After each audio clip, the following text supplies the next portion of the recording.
नमस्कार मित्रांनो, अर्चना's टीचिंग मध्ये तुमचे मनपूर्वक स्वागत आहे. MS-SET 2026 UGC नेट GRF आणि असिस्टंट प्रोफेसर परीक्षांसाठी अत्यंत महत्त्वाचा असलेला कम्युनिकेशन म्हणजे संवाद हा युनिट आज आपण मॅरेथॉन वन शॉट क्लासमध्ये संपूर्णपणे अभ्यासणार आहोत. या क्लासमध्ये कम्युनिकेशनचा अर्थ, कम्युनिकेशन प्रक्रिया, कम्युनिकेशनचे प्रकार, communication models, 7 C's of communication, feedback, noise, ICT, mass communication तसेच MS-SET परीक्षेत वारंवार विचारले जाणारे PYQs, MCQs आणि महत्त्वाचे कीवर्ड्स आपण सोप्या भाषेत समजून घेणार आहोत. कम्युनिकेशन युनिटमधून प्रत्येक परीक्षेत हमखास प्रश्न विचारले जातात. त्यामुळे हा व्हिडिओ शेवटपर्यंत नक्की पहा, नोट्स तयार करा आणि पेपर 1 मध्ये जास्तीत जास्त गुण मिळवण्यासाठी आजची ही मॅरेथॉन क्लास संपूर्ण बघा. चला तर मग आपण आता कम्युनिकेशन या युनिटच्या मॅरेथॉन सेशनला सुरुवात करूया. कम्युनिकेशन म्हणजे काय?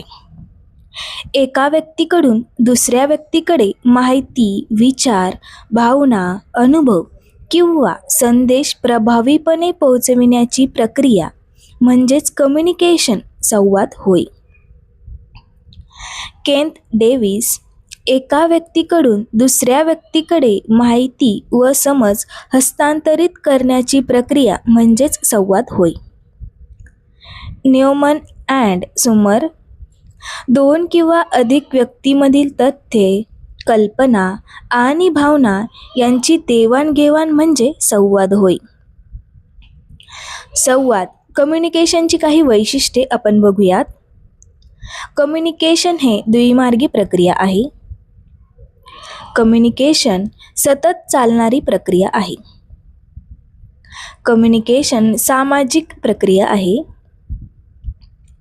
कम्युनिकेशन हे एक उद्देशपूर्ण प्रक्रिया आहे. कम्युनिकेशन गतिशील प्रक्रिया आहे. तर अभिप्रत्ययावर आधारित प्रक्रिया म्हणून कम्युनिकेशनला ओळखले जाते. आता आपण कम्युनिकेशनची उद्दिष्टे बघूयात. कम्युनिकेशन हे माहिती देणे, ज्ञान वाढविणे, प्रेरणा देणे, मार्गदर्शन करणे, समन्वय निर्माण करणे, निर्णय घेण्यास मदत करणे हे सर्व कम्युनिकेशनची म्हणजे संवादाची उद्दिष्टे होय. आता संवाद प्रक्रियेचे कोणते घटक आहेत ते आपण बघूयात. यामध्ये सर्वप्रथम प्रेषक, ज्यालाच आपण सेंडर असे म्हणतो.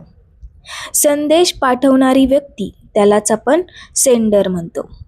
संदेश म्हणजेच मॅसेज, माहिती, विचार किंवा भावना याला आपण संदेश म्हणतो.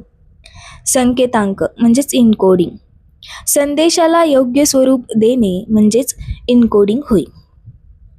माध्यम, चॅनल, संदेश पोहोचविण्याचे साधन म्हणून माध्यमकडे पाहिले जाते.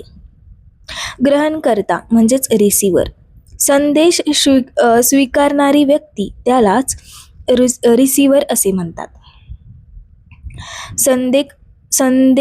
संकेत वाचन म्हणजेच डिकोडिंग, संदेशाचा अर्थ समजून घेणे म्हणजेच डिकोडिंग होय. अभिप्रत्यय म्हणजेच फीडबॅक, प्रतिक्रिया देणे म्हणजेच अभिप्रत्यय होय. संवाद चक्र, कम्युनिकेशन सायकल ही sender, encoding, message, channel, receiver, decoding आणि फीडबॅक या प्रकारे पूर्ण होते. आता आपण संवादाचे प्रकार बघूयात. यामध्ये मौखिक संवाद म्हणजेच व्हर्बल कम्युनिकेशन. व्हर्बल कम्युनिकेशन हे तोंडी संवाद ज्यामध्ये भाषण, मुलाखत, चर्चा येते. तर लिखित संवाद म्हणजेच पत्र, ईमेल, अहवाल. अमौखिक संवाद म्हणजेच नॉन व्हर्बल कम्युनिकेशन. याची उदाहरणे आहेत हावभाव, चेहऱ्यावरील भाव, शरीर भाषा, डोळ्यांचा संपर्क. आता आपण संवादाचे स्तर बघूयात. यामध्ये आंतरवैयक्तिक संवाद म्हणजेच इंट्रापर्सनल संवाद, स्वतःशी संवाद करणे म्हणजेच आंतरवैयक्तिक संवाद होय. आंतरवैयक्तिक संवाद म्हणजेच इंटरपर्सनल कम्युनिकेशन, जे दोन व्यक्तीमधील संवाद असतो त्याला इंटरपर्सनल कम्युनिकेशन असे म्हणतात. ग्रुप कम्युनिकेशन, ज्याला गटसंवाद असे म्हणतात. समूहातील संवाद म्हणजेच ग्रुप कम्युनिकेशन. दोन किंवा दोनपेक्षा जास्त व्यक्तीने मिळून केलेला संवाद त्याला आपण गटसंवाद असे म्हणतो. सार्वजनिक संवाद, पब्लिक कम्युनिकेशन, मोठ्या समूहाबरोबर जो संवाद घडून येतो त्याला सार्वजनिक संवाद असे म्हणतात. जनसंवाद म्हणजेच मास कम्युनिकेशन, मोठ्या जनसमूहाशी संवाद म्हणजे उदाहरणार्थ याच्यात T V, radio, newspaper, internet या सर्व घटकांद्वारे जो संवाद घडून येतो त्याला आपण मास कम्युनिकेशन असे म्हणतो. त्यानंतर आता संवादाची माध्यमे आपण बघूयात. यामध्ये पारंपरिक माध्यमे, यामध्ये लोकनाट्य, कीर्तन, पोवाडा हे घटक येतात. तर आधुनिक माध्यमामध्ये दूरदर्शन, रेडिओ, इंटरनेट, सोशल मीडिया हे घटक येतात. प्रभावी संवादाची वैशिष्ट्ये: 7 C's ऑफ कम्युनिकेशन. क्लॅरिटी म्हणजे स्पष्टता, संवादामध्ये स्पष्टता असणे गरजेचे आहे. कॉन्सिसनेस म्हणजे संक्षिप्तता, संवादामध्ये आपल्याला संक्षिप्तता असणेही महत्त्वाचे आहे.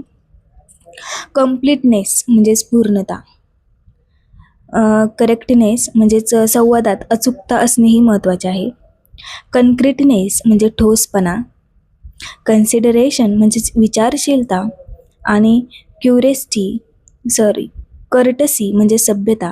हे 7 C's घटक आहेत. हे प्रभावी संवादासाठी महत्त्वाचे आहेत 7 C's.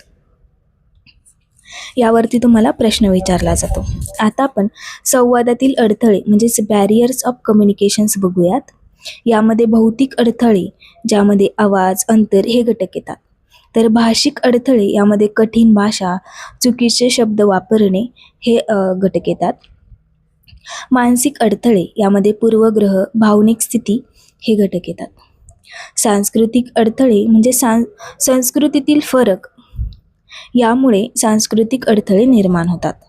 संस्थात्मक अडथळे, नियम, पदसोपान या घटकामुळे संस्थात्मक अडथळे निर्माण होतात. संवादातील नॉईज म्हणजेच संदेश पोहोचण्यात अडथळा निर्माण करणारा कोणताही घटक म्हणजे नॉईज होय.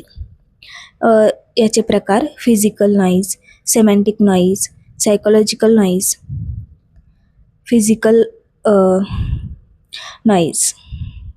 Physiological noise. आता आपण ICT आणि संवाद बघूयात. ICT म्हणजे information and communication technology.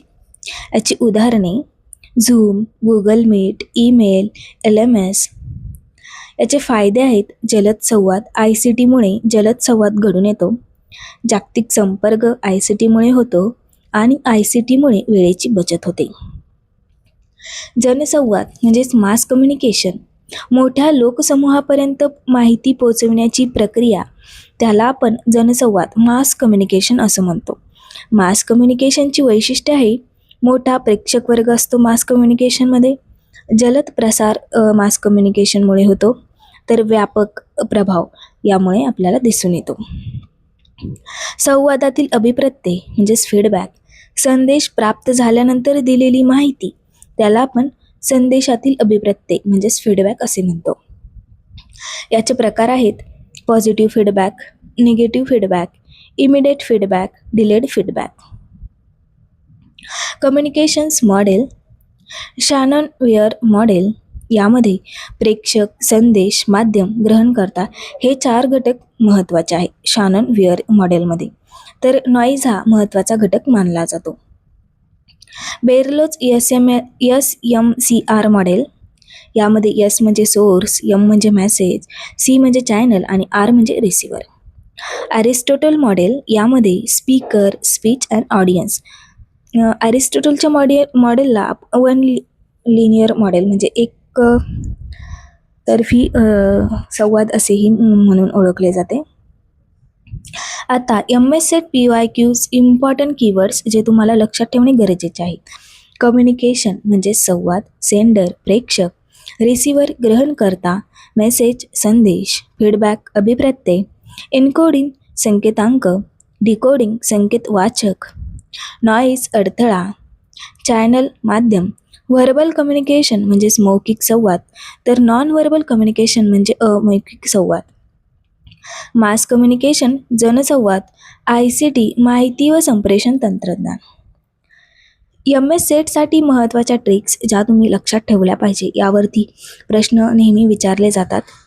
SMCR म्हणजे source message channel receiver. Communication is a two way process. Feedback communication complete. Feedback हा कम्युनिकेशन कंप्लीट करतो. नॉईज हे कम्युनिकेशनमधील बॅरियर आहे. 7 C's clarity, consequence, completeness, correctness, concreteness, consideration and courtesy हे 7 C's आहेत. Shannon Weaver model noise concept ही Shannon Weaver या मॉडेलमध्ये दिलेली आपल्याला दिसून येईल. कम्युनिकेशन युनिटमधून MS सेट पेपरमध्ये साधारण 4 ते 5 प्रश्न विचारले जातात. हा युनिट अत्यंत स्कोरिंग असून कम्युनिकेशन मॉडेल्स आणि 7 C'वर वारंवार प्रश्न विचारले जातात. तर मित्रांनो, अशा प्रकारे आपण MS सेट पेपर 1 मधील कम्युनिकेशन युनिट संपूर्णपणे पाहिले. या क्लासमध्ये आपण संवादाचा अर्थ, प्रक्रिया, संवादाचे प्रकार, communication model, 7 C's, feedback, noise, ICT आणि मास कम्युनिकेशन यासारखे सर्व महत्त्वाचे टॉपिक्स अभ्यासले. हा व्हिडिओ तुम्हाला उपयुक्त वाटला असेल तर व्हिडिओला लाईक करा, शेअर करा आणि अर्चना's टीचिंग हब चॅनलला सबस्क्राईब करायला विसरू नका. तुमच्या काही शंका किंवा प्रश्न असतील तर कमेंट बॉक्समध्ये नक्की विचारा. पुढील मॅरेथॉन वन शॉट क्लासमध्ये आपण MS सेट पेपर 1 मधील आणखी एक महत्त्वाचं युनिट घेऊन भेटूया. कम्युनिकेशन क्लिअर असेल तर सक्सेस नियर असेल. MS सेट 2026 साठी अभ्यास सुरू ठेवा आणि यश निश्चित मिळवा. धन्यवाद. भेटूया पुढील व्हिडिओमध्ये.